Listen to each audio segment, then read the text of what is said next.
Our speaker today is Rupert Sheldrake, an innovative and controversial biologist, author of over 75 technical papers and books. Very interesting, I must say. Most recently, The Sense of Being Stared At. He studied at Cambridge and is director of the Parrot-Warwick project there, funded by Trinity College. And he's going to speak about some research he's doing on that project about extraordinary or unexplained abilities of humans and animals. So there's going to be a 45-minute talk, followed by 15 minutes for questions and answers. Let's welcome Rupert Sheldrake.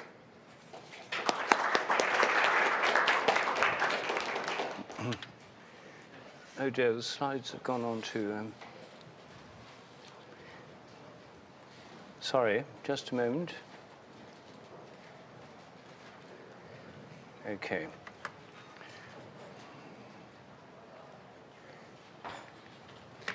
Thank you.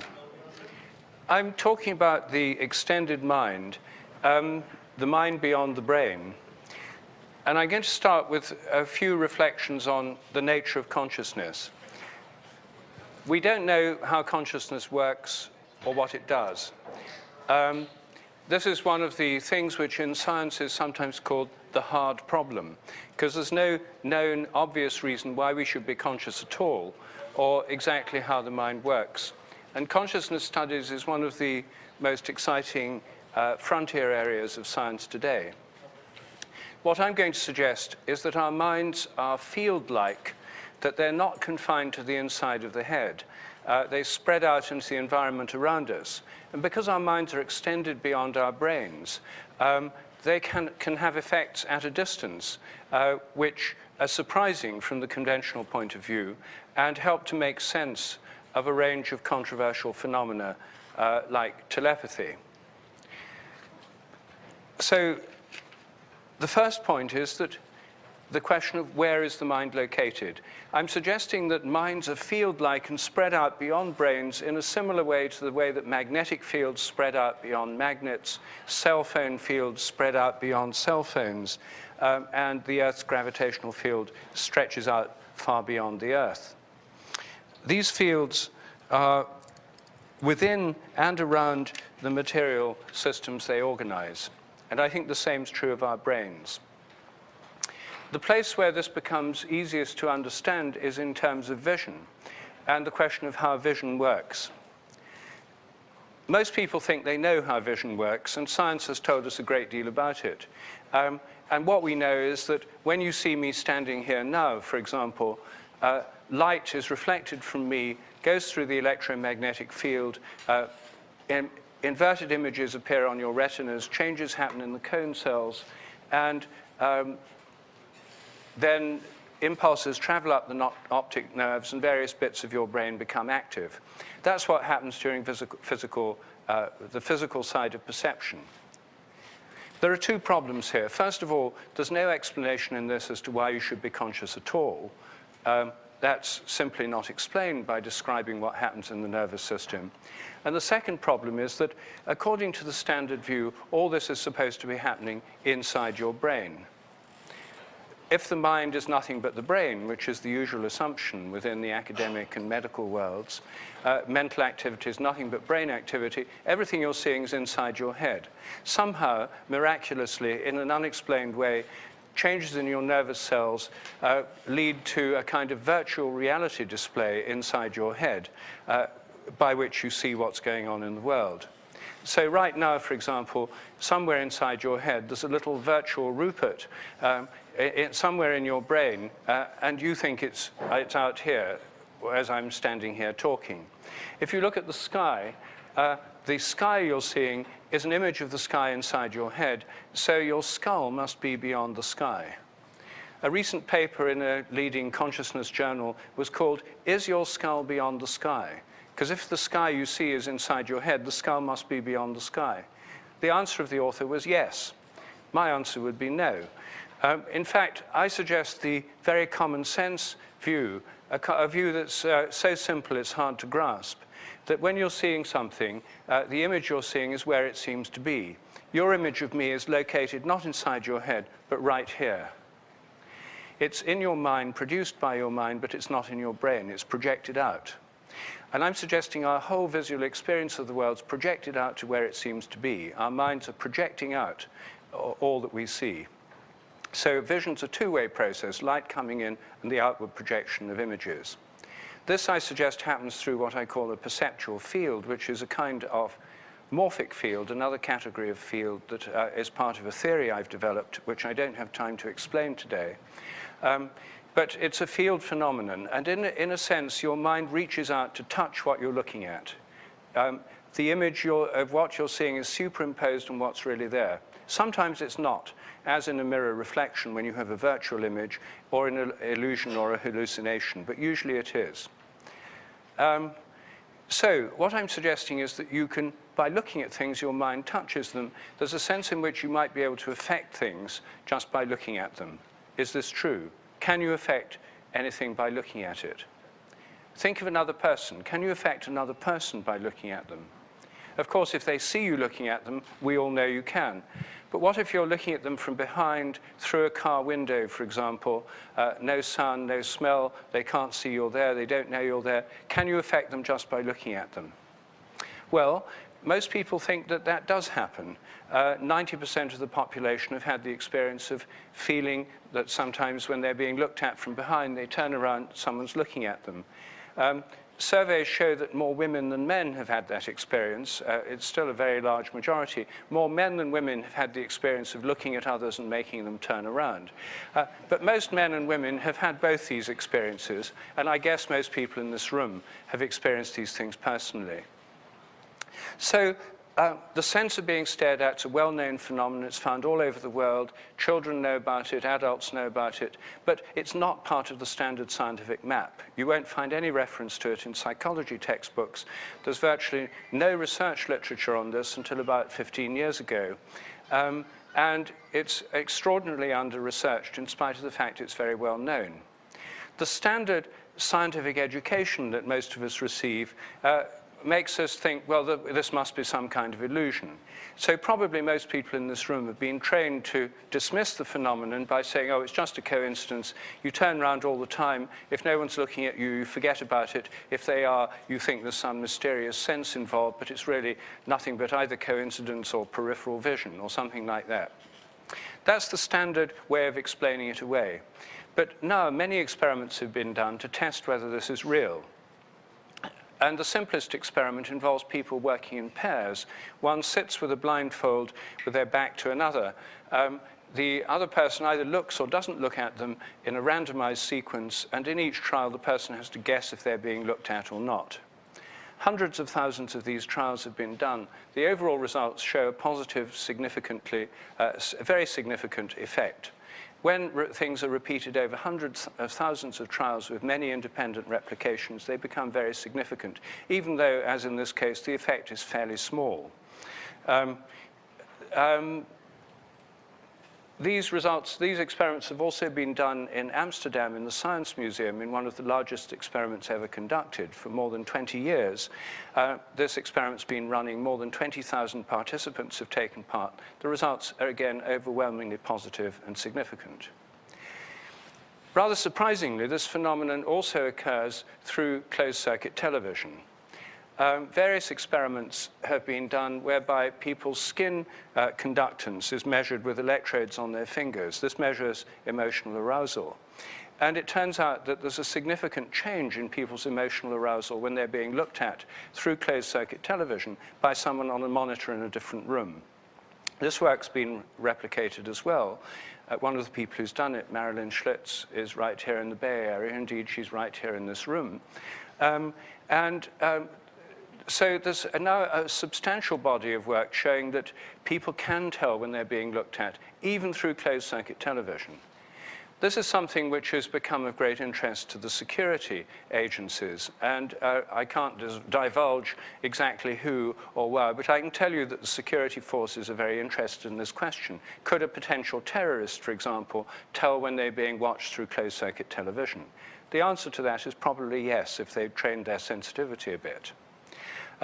This phenomenon is well known to security guards. Most security guards are well aware that if people are looked at from behind, they can tell when they're being looked at. Private detectives know that when they're shadowing people, when they're following them, they shouldn't stare at their back because the person's likely to turn around and catch their eye and blow their cover.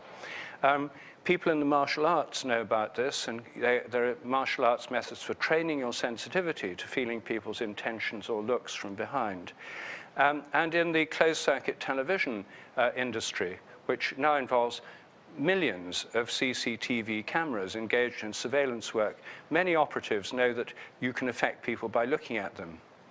I gave a talk about this in Washington, D.C. last year, and one of the guys in the audience told me afterwards that he was, in fact, a security guard. And when he was trained by an FBI trainer, they told him, if you see someone doing something they shouldn't do, just stare at them hard on the screen, and they'll probably stop it. And I said to him, does that work? And he said, sure, I do see it almost every day. He said, we all know this stuff. He was amazed that this is a controversial issue within the academic scientific world, because people in the security industry take this for granted. In the British Special Services, the SAS, when people are being trained how to stab others in the back, they're trained that you don't stare at the person's back before you stab them, because they're likely to feel it, turn around and shoot you. So these things are completely taken for granted, yet they're a huge scientific anomaly. It shouldn't happen if the mind's all in the brain, but if our visual activity involves the outward projection of images, and even a kind of resonant projection when you see something on a computer screen, it's not a direct effect. In that case, just seeing the image can affect the person. Something else is going on. I think our minds are in fact extended beyond our brains in every act of attention and perception. And this is not a new view. It's a view put forward by Plato and other Greek philosophers. It's the view of perception in most Hindu and Buddhist philosophies. It's the view taken for granted by traditional people all over the world. And it's the view taken for granted by Western children under the age of 10 or 11. Studies on children's intellectual development shows that most children assume that vision involves this outward projection. That's why Superman comics and things show rays coming out of the eyes of superheroes. It's a very popular childlike way of seeing or understanding. Piaget, the developmental psychologist who studied children's intellectual development, said that by the age of about 10 or 11, the average child learns the correct view, which is that thoughts and images are invisible things located inside the head. And we've all been brought up with the correct view, in spite of the fact there's virtually no evidence for it. No one's ever seen a thought or an image inside a head. And our own experience of seeing things outside us directly contradicts this theory. So we've bought into a theory that's totally at variance with our most immediate experience. And I'm suggesting our minds reach out beyond our brains, and the sense of being stared at is one aspect of this. Animals feel it too. Many animals can tell when they're being looked at. There's a lot of evidence for this from wildlife photographers and hunters. And many people say that they can feel when animals are looking at them. Jim Corbett, who was a famous tiger shooter during the British Raj in India, author of books like Man-Eaters of Kumaon, said that his life had been saved on many occasions by feeling the look of a hidden tiger. The hair on the back of his neck stood up as he felt this tiger's presence and escaped. I think that this isn't just something that happens between people and animals and people and people. I think it happens between animals and other animals. And it may well have evolved in a predator-prey situation. If prey animals could tell when predators were looking at them, they'd tend to escape better.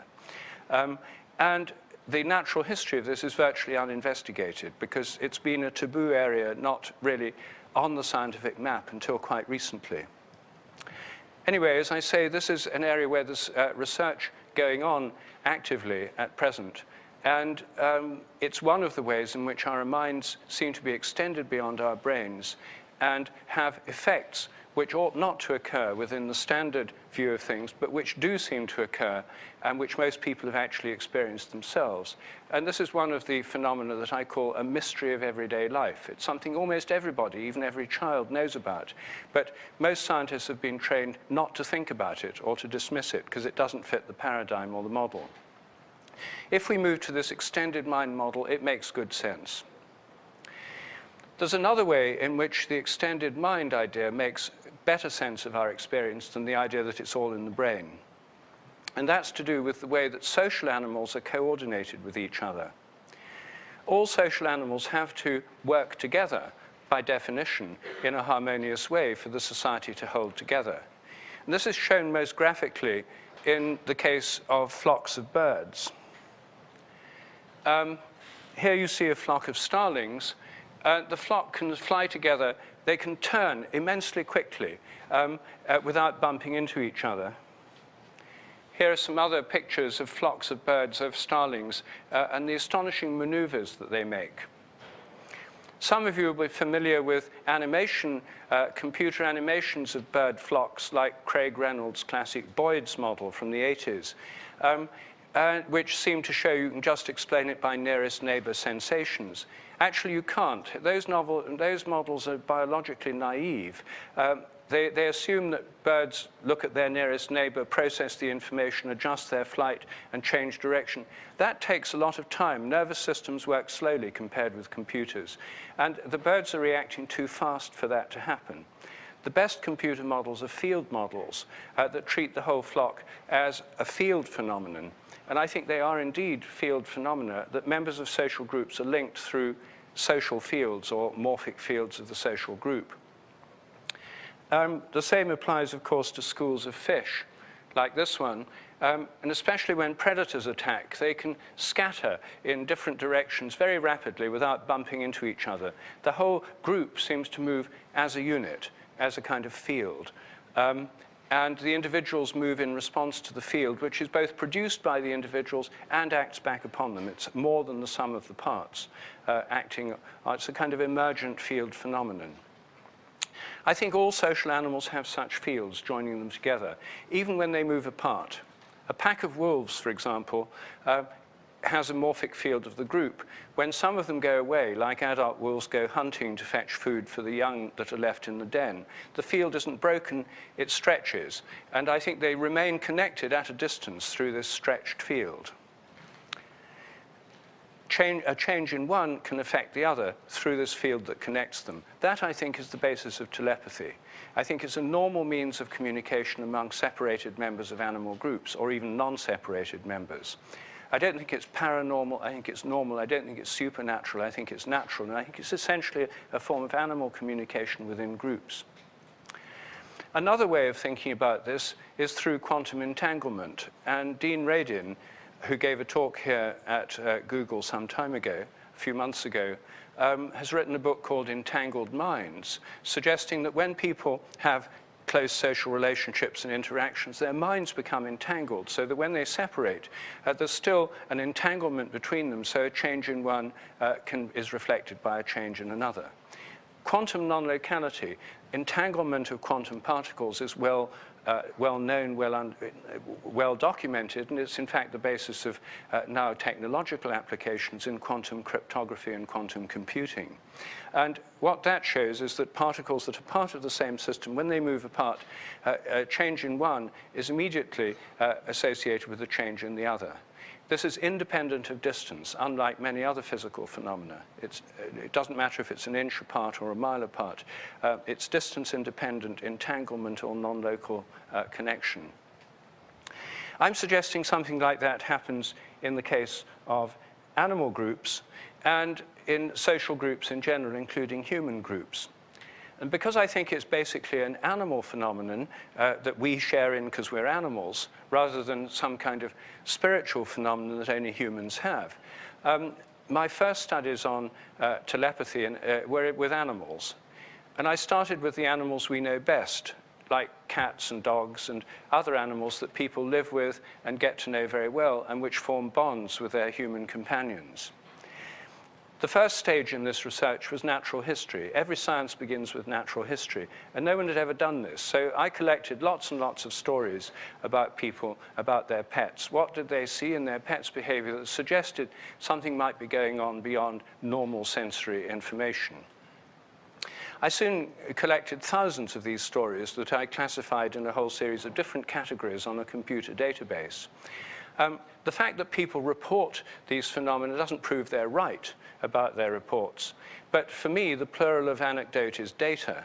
And when you have hundreds of reports of the same kind of phenomenon from all over the world, at least it shows lots of people are observing or think they're observing the same kind of thing. And that then has to be investigated further. For example, on our database, we have hundreds of reports from cat owners saying their cat seems to read their mind and know when they're planning to take it to the vet. The cat disappears. After it's happened a few times, people try to avoid giving the cat any clues. They don't let it see the carrying basket. They try not to think of the word vet. Some people even ring the vet from work so the cat doesn't overhear the conversation. And then they swing by home on the way back from work to pick it up, and it's still not there. So many of these stories that we did a survey of all the veterinary clinics in the North London Yellow Pages, 65 of them, rang them up and said, do you ever have a problem with people missing appointments with cats? 64 out of 65 said, yes, it happens all the time. And the remaining ones said, it happens so often we've given up the appointment system for cats. People just have to turn up with them. With dogs and cats, another very common phenomenon is the animals knowing when their owners are coming home. A lot of dogs and cats wait at a door or window when the owner's on the way home. Even if they come at non-routine times, even if they come by public transport, even if they're in a friend's car, and even if the people at home don't know when they're coming. Many, many of these stories, about 800 of these stories with dogs on our database, about 500 with cats. Also stories about lambs that are raised by hand on milk that do it, a few rabbits and guinea pigs and ferrets that do it, parrots, parakeets, budgerigars that do it. A range of animals do this, but all of them are mammals and birds. I haven't come across any cases of return anticipating reptiles. I've tried hard to find such cases, and including launching appeals for information in journals like Reptilian International. And I haven't come across any convincing cases of snakes, monitor lizards, or fish like goldfish, or insects like stick insects seeming to feel this. It only seems to happen with mammals and birds that form close bonds with their owners. Well, is this just an illusion? When I discussed it with one of my skeptical colleagues in Cambridge, Nicholas Humphrey, who's a psychologist, to my surprise, he didn't deny the phenomenon. In fact, he said, well, my dog used to do that. My mother always knew when I was coming home, the dog would go to the door. And I said, but surely the dog couldn't have heard your car from the other side of Cambridge from many miles away against all the traffic that's there, irrespective of the wind direction. And he said, oh, on the contrary, it just shows what sharp hearing they've got. And because he and I differ in many respects in our opinions, yet we share a belief in science and scientific method, this led to the idea for an experiment. And the experiment is the person goes at least 5 miles from home. The place where the dog waits is filmed continuously on time-coded videotape. The person comes home at a randomly chosen time communicated by a pager. They don't know that in advance. The people at home, if any, don't know when they're coming. And to avoid familiar car sounds, they travel by unfamiliar vehicles, like taxis. Well, I've now done hundreds of those kinds of experiments with dogs, and the results are pretty clear-cut. The dogs go and start waiting over and over again when the person's coming home. In fact, with the most sensitive dogs, when they form the intention to come home before they've even got into the taxi. This research has been written up. It's published in journals. You can see the full reports on my website. And it's now being replicated by an online open source science project where people are putting up pictures of their dogs waiting at the door on YouTube. So you can actually see ongoing experiments of this kind.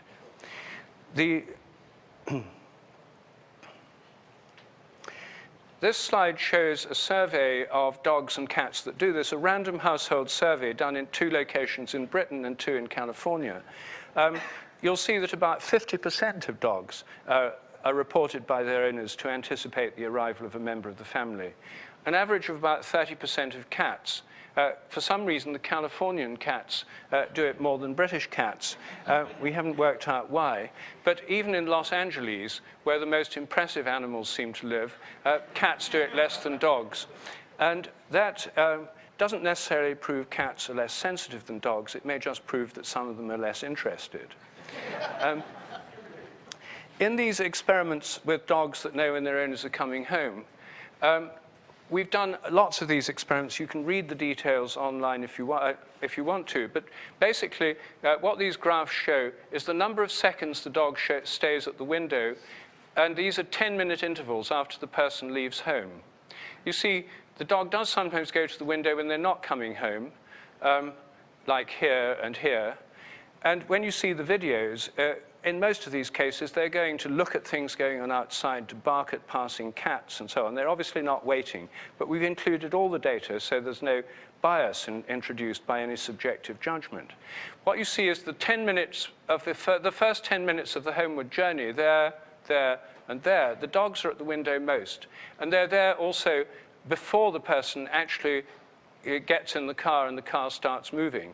That's because people form the intention to go home before the car actually moves. You have to think about it before you get in the car. But the highest amount of time at the window is when they're on the way home. These data were, of course, challenged by skeptics. As you know, anything to do with telepathy is immensely controversial. There are vigilante organizations that have been set up to try and discredit research of this kind. There are active groups of highly motivated skeptics.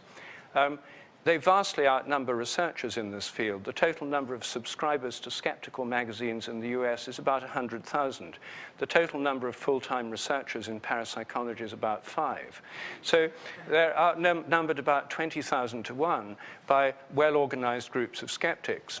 And so, of course, and rightly so, this work was criticized by skeptics. One of them, Richard Wiseman, a British media skeptic and psychologist, said that I must have made mistakes in the result, faulty randomization, the wrong kind of vehicle to bring people home. So I invited him to do his own experiments with with one of the same dogs, the same dog I worked with here. And these are the results of the 3 experiments he did in the same location. As you see, it's an almost perfect replication. The most time the dog was at the window was in the first 10 minutes of the homeward journey. And showed exactly the same kind of pattern. At first, he argued these refuted my results because the dog went to the window before the owner set off, and the rest of the data could therefore be discarded. But in fact, most people don't think that's a valid approach. I certainly don't. He himself now admits that this is, in fact, a replication of the effect. He doesn't agree with my interpretation, but his own results clearly replicated the same pattern as my own. Not only animals, but people commonly show telepathic behavior or sensitivities. These things are widely believed in our society. The great majority of people in America, Britain, Germany, South America, India, in fact, all over the world, think they've had telepathic experiences. Skeptics dismiss this by saying, well, these are just uneducated people prone to illusion, and it's all just a delusion in their minds, a false interpretation of what's happened to them, an inadequate understanding of chance and statistics, and so forth. You're all familiar with those arguments. But starting as a biologist, I wanted to look at the things where this happens most commonly and most biologically. One case in the human realm is with mothers and babies. Many mothers claim that they can feel when their baby needs them. A lot of nursing mothers have what's called the milk letdown reflex. That, for the benefit of the men here, which is the majority, is a reflex that occurs with nursing mothers. Normally, when they hear the baby cry, there's a release of oxytocin from the brain that causes the breast to prepare to feed the baby. There's special changes occur in the breast. The nipples start leaking. Many women experience a tingling sensation. Some women experience that when they're away from their baby. They may be shopping in a supermarket, and suddenly their milk lets down. They feel their breast tingle. Most women, when that happens, assume that the baby needs them. They used to just go home. Nowadays, they call home on a cell phone. They're often right. Not always, but very often. And I've done detailed studies on breastfeeding mothers in London that show that the odds against this happening by chance at the time the baby really does need them way ago, the odds are about 1 billion to 1 against chance in the study I did. So I think there's something really going on there, and this is a very good area to study telepathy. It's very biological. It's easy to see why natural selection might have favored this ability. A mother who knows when her absent baby needs her is more likely to have a baby that survives than a mother that doesn't know.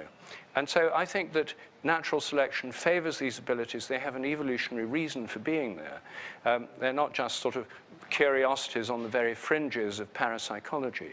They're central aspects of life, and until the invention of modern telecommunications, the only way that a mother could know her baby needed her immediately when she was far away from it was through telepathy. It's the only way people or animals could communicate at a distance until the invention of telegraphs and telephones. Well, telephones are, in fact, one of the ways in which telepathy emerges most strongly in the modern world. It's evolved along with technology, and right now it's on the increase because people use telephonic communications so much. Surveys show that the great majority of people have had experiences of what I call telephone telepathy. You think of somebody for no apparent reason, and then that person calls, and you say, "That's funny, I was just thinking about you." Surveys in a variety of countries have shown that more women than men claim this experience. About 95 or 96% of women, about 72% of men. There are some national differences in men. The most sensitive men in our survey were in Argentina, the least sensitive in Britain. With other kinds of telepathy, the figures are still way above the 50% mark. They're the majority of people, but much less common than telephone telepathy.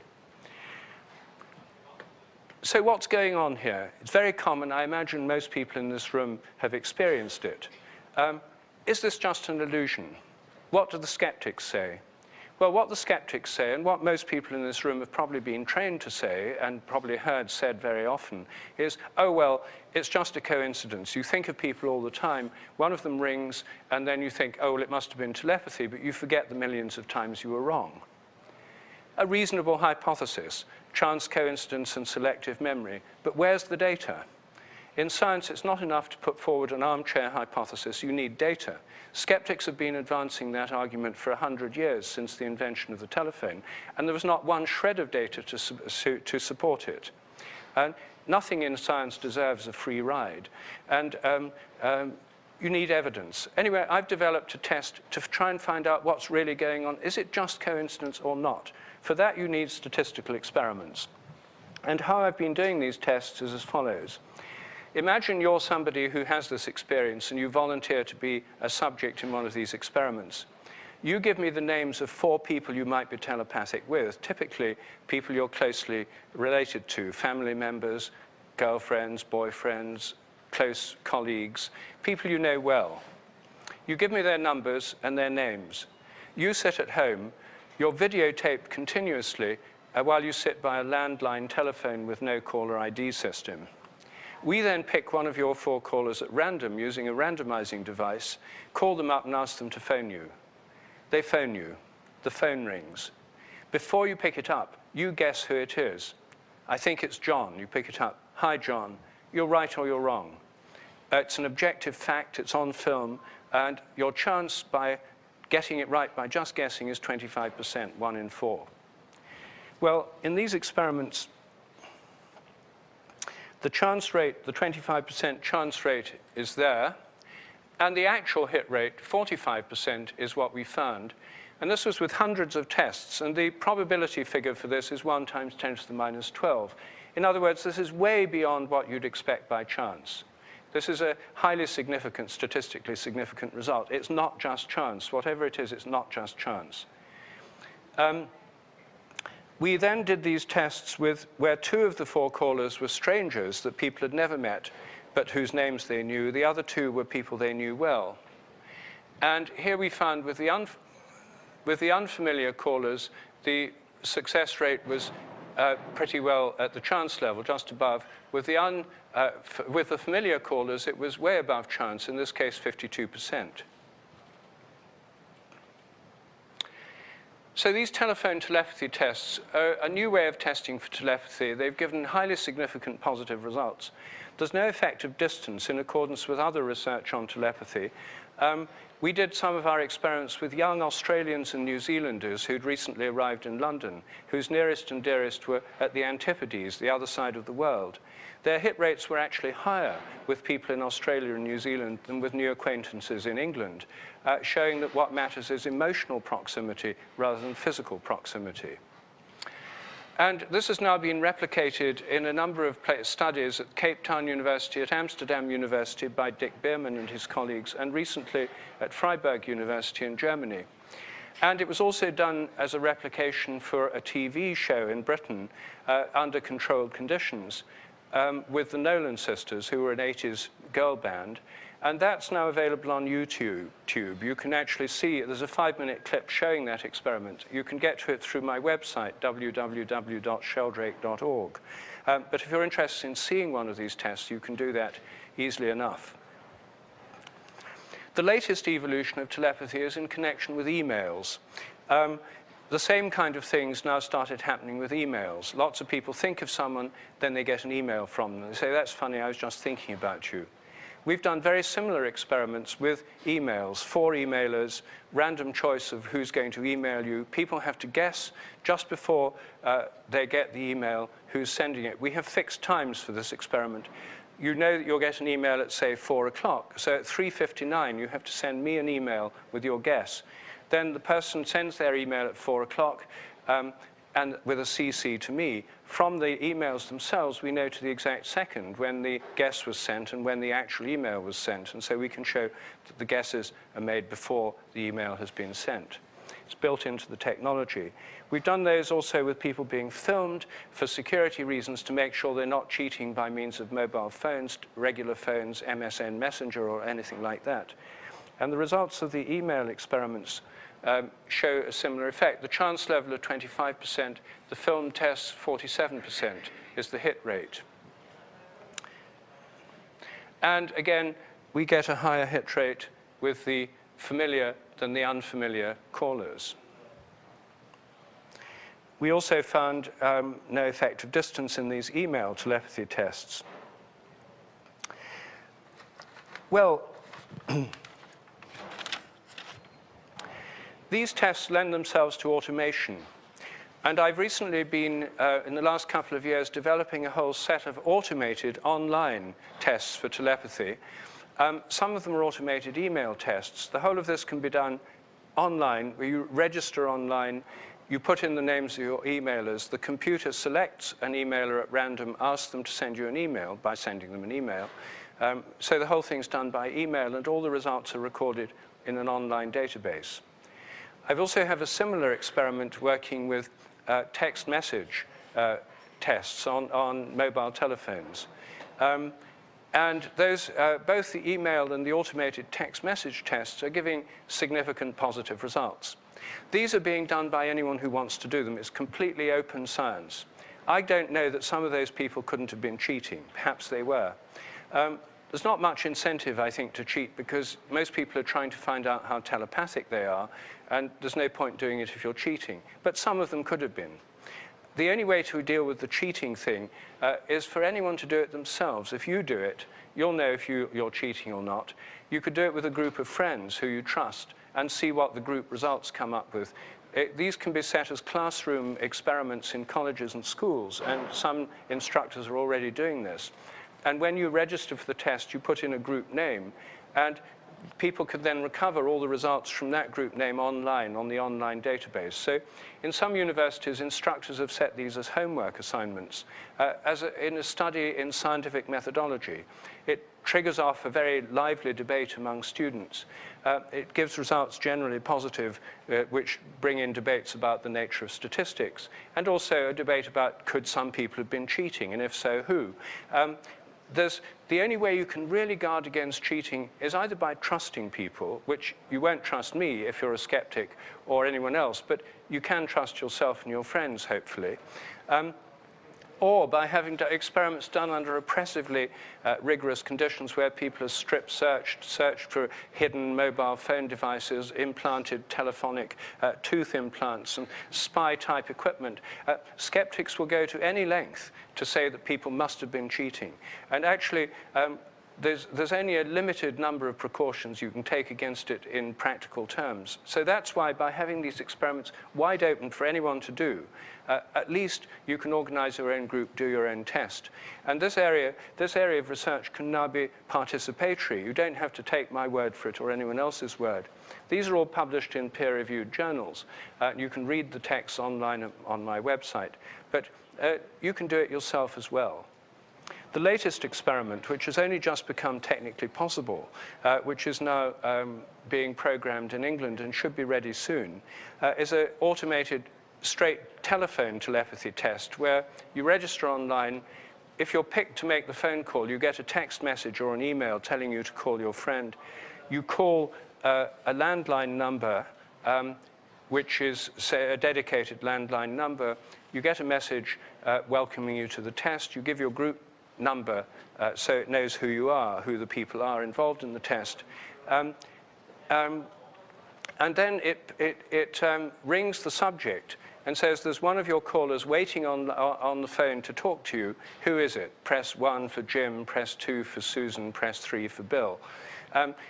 You make your guess, and as soon as you've made your guess, the line opens up and you get to talk to them.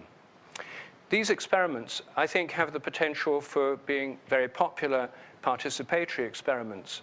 I've been talking to people in the mobile telephone industry, and some of them are interested in developing intuition tests programmed into the phone. These won't be experiments, but ways of training your intuition. Instead of a caller ID when the call comes in, there'll be a simple program, easy to do, which says who's calling.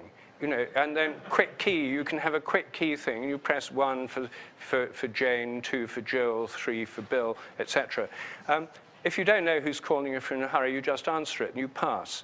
But if you do make a guess, it'll keep a record, and you'll see how many you've got right. You can see if you're getting better with time, if you're training your intuition. And this way, we could find more talented subjects for our more rigorous experiments.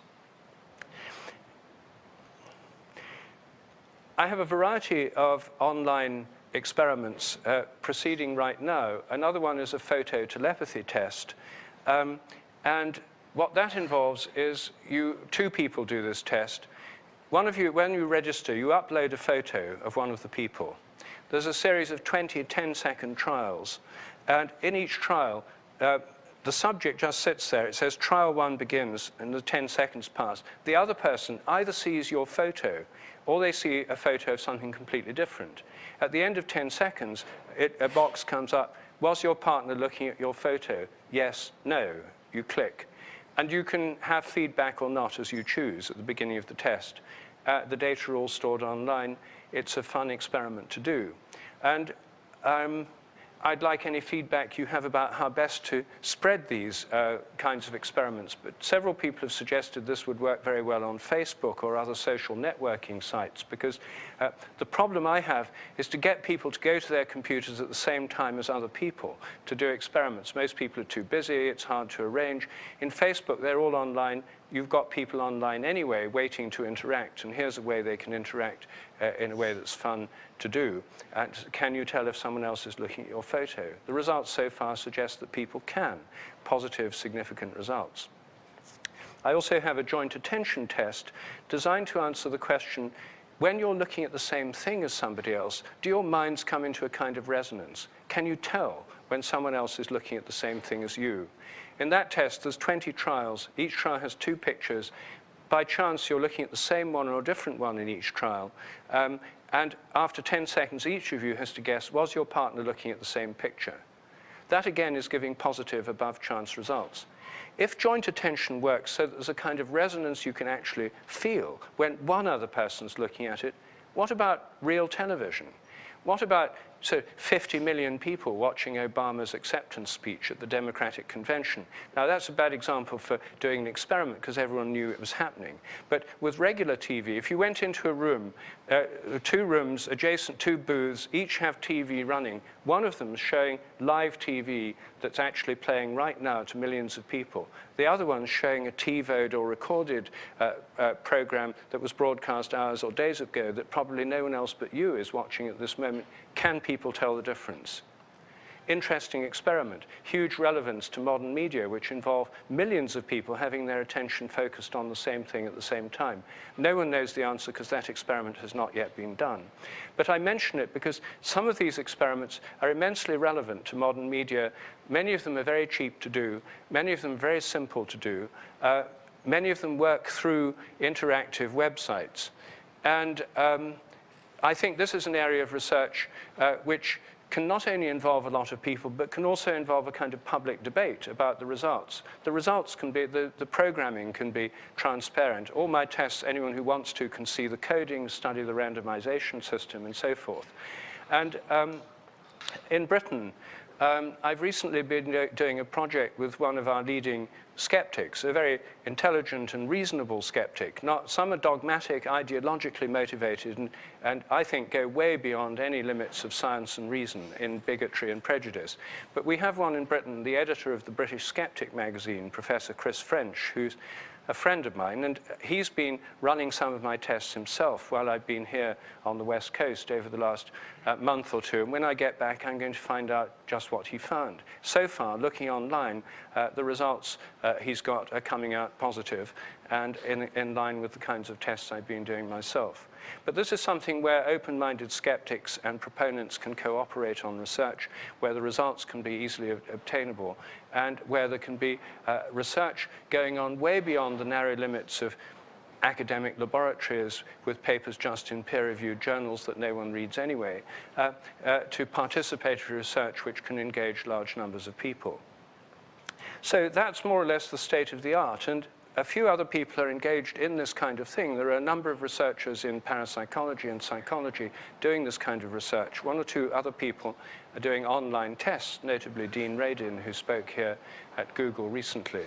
But I'll just end by saying that the idea of the extended mind, the mind beyond the brain, a mind that stretches out through fields, gives us a way of extending the frontiers of science. We're not leaving behind science and reason and descending into a kind of black mud of superstition, as Freud called it. We're extending the realm of science to phenomena which are widely known about, which most people are really interested in, and which may well have a perfectly good scientific explanation, but which haven't been part of the rather narrower kind of science that we're used to. So I think that this is important because it makes science more relevant, not less. It expands science, and it makes science more interesting to more people. So I think this is a good thing. I think that some people think it's a bad thing, but anyway, that's my opinion.